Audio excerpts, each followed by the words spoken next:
Student, आज हम लोग पढ़ेंगे कक्षा 12वीं हिंदी आरो भाग 2 में रघुवीर सहाय जी का कैमरे में बंद अपाहिज का शेष। तो आइए पढ़ा जाए। फिर हम पर्दे पर दिखलाएंगे फूली हुई आँख की एक बड़ी तस्वीर, बहुत बड़ी तस्वीर, और उसके होठों पर एक कसम साहट भी। आशा है आप उसे उसकी अपंगता की पीड़ा मानेंगे। एक और कोशिश। दर्शक धीरज रखिए, देखिए हम दोनों एक संग रुलाने हैं। तो इसका प्रसंग पूर्वत रहेगा। इन पंक्तियों में कवि ने उस असहाय व्यक्ति के प्रश्नों को सहन न कर पाने के कारण रो देने की स्थिति का वर्णन किया है, जो कि उसकी पीड़ा को व्यक्त करती है। तो इसका व्याख्या क्या है? फिर हम पर्दे पर दिखलाएंगे फूली हुई कविता की एक बड़ी तस्वीर, बहुत बड़ी तस्वीर, और उसके होठों पर एक कसम साहट भी। तो प्रस्तुत पंक्तियों में काव्य के उस दृश्य का वर्णन है जिसके उद्देश्य से यह टीवी कार्यक्रम बनाया गया है। किसी अयोग्य व असहाय व्यक्ति को अपने जीवन में जिन कष्टों को झेलना पड़ता है, उस दृश्य को कवि ने प्रस्तुत किया है। क्या कहा है कि फिर हम पर्दे पर दिखलाएंगे फूली हुई आँखों की एक तस्वीर। कह रहा है कवि कि कार्यक्रम के संयोजकों, मतलब कार्यक्रम के जो संयोजक हैं, संयोजक जो हैं, कार्यक्रम के संयोजक प्रस्तुत करने वालों के प्रश्नों व कमजोर बेबस व्यक्ति के रोने के बाद उस असहाय व्यक्ति की पीड़ा को संयोजकों द्वारा पर्दे पर लाने का तथा करुणामय स्थिति का दृश्य दिखाया गया है। फूली हुई आँखों की एक तस्वीर, मतलब इस पीड़ाजनक दृश्य में उस अपाहिज कमजोर व्यक्ति की रोने के कारण फूली आँखों की एक बड़ी तस्वीर, मतलब फूली हुई आँखों का दुखमयी बड़ा सा चित्र पर्दे पर प्रस्तुत करके दिखाया जाएगा। बहुत बड़ी तस्वीर रहेगा जो पर्दे पर दिखलाया जाएगा। यहाँ पे कैमरा है, इसमें एक अपाहिज व्यक्ति है, ये आप लोग देख लीजिए। इसी के बारे में चर्चा हो रहा है। आशा है आप उसकी अपंगता की पीड़ा मानेंगे। मतलब कवि कह रहा है कि इस पीड़ाजनक दृश्य में उस अपाहिज कमजोर व्यक्ति को रोने के कारण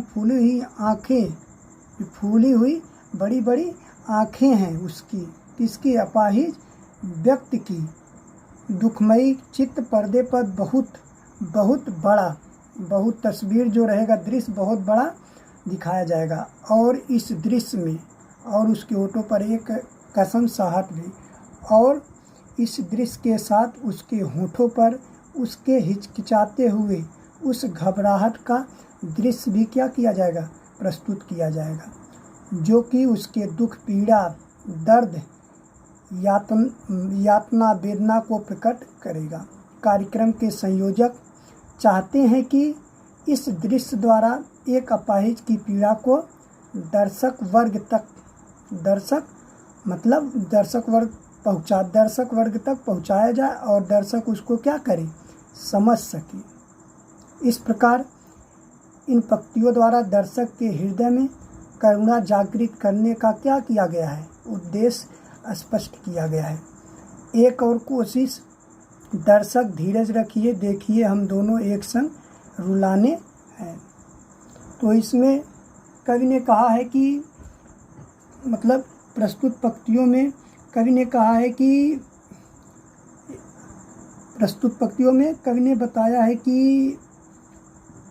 बताया है कि किस प्रकार यह करुणा जगाने के मकसद से कार्यक्रम क्रूर बन जाता है। इसी के बारे में इसमें बताया है।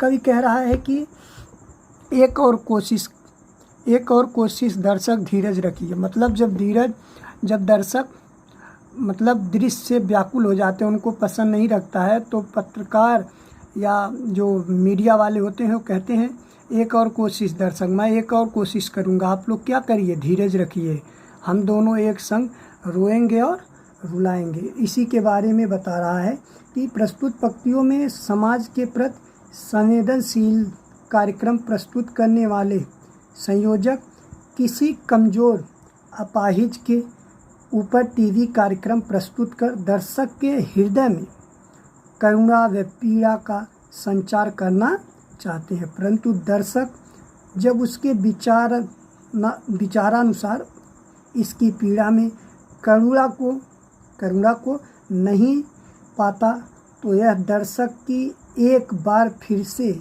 इसी प्रकार के कार्यक्रम को देखने के लिए क्या करता है, आग्रह करता है कि मैं एक बार और दिखाऊंगा।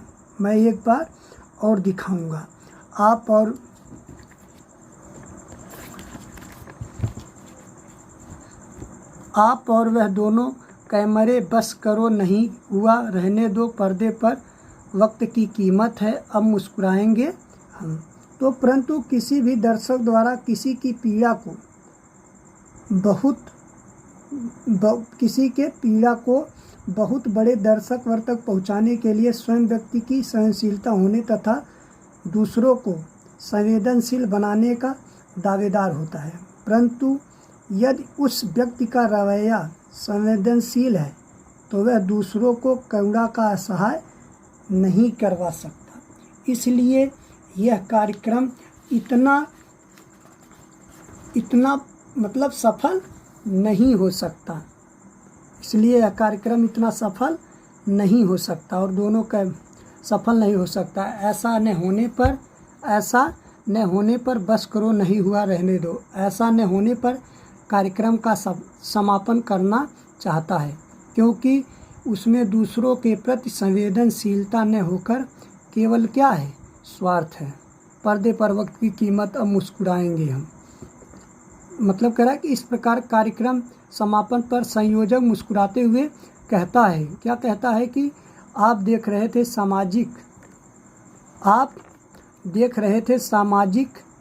उद्देश्य से युक्त कार्यक्रम, बस थोड़ी ही कसर रह गई। धन्यवाद। कि आप सभी दर्शक समाज और एक असहाय वर्ग के प्रतिनिधि द्वारा करुणामय उद्देश्यपूर्ण कार्यक्रम देख रहे थे और धन्यवाद सहित कार्यक्रम का क्या किया जा रहा है, समापन किया जा रहा है। धन्यवाद।